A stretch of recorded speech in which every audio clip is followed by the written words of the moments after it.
Hello বন্ধুরা, welcome to my channel. এখন কথা বলবো কলকাতা ভার্সেস চেন্নাই ম্যাচ নিয়ে, যেখানে নেতৃত্বে ফিরলেন ধোনি, কিন্তু জয়ে ফিরল না মহেন্দ্র সিং ধোনির দল।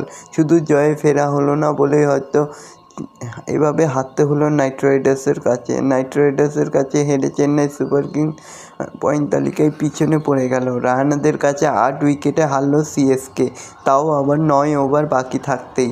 প্রথমেই চেন্নাই ব্যাট করে খুব কম রানের করায় লজ্জার নজির গড়ে ফেললেন। ইতিমধ্যেই সিএসকে প্রথমে টস জিতে বল করার সিদ্ধান্ত নিতে পারল না, কারণ নাইট রাইডার্সের অধিনায়ক আজাঙ্ক রাহানেই প্রথমে বল করার সিদ্ধান্ত নেয়। প্রথম একাদশে মঈন আলীকে খেলানো মাস্টার স্ট্রোক হলো নাইটদের জন্য। মঈন ফেরালেন ডেভিড কনওয়েকে।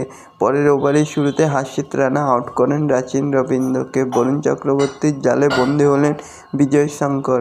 এবার শিকার শুরু করলেন নারিন। প্রথমে ফেরালেন রাহুল ত্রিপাঠীকে, তারপরে নিলেন জাদেজাকে।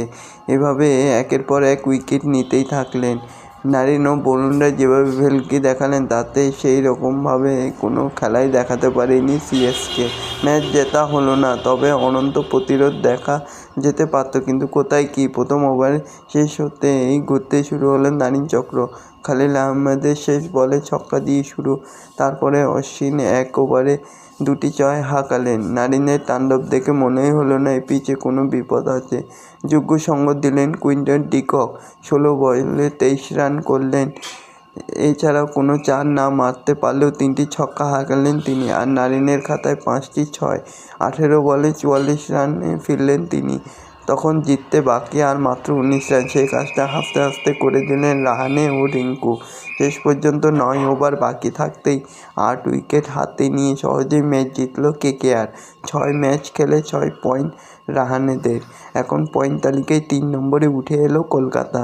তো বন্ধুরা, এরকমই সব কলকাতার খবর প্রতিদিন জানতে হলে চ্যানেলটিকে অতি শীঘ্রই লাইক, কমেন্ট, সাবস্ক্রাইব করতে ভুলো না। আর বন্ধুদের মধ্যে প্রচুর পরিমাণে শেয়ার করে দাও।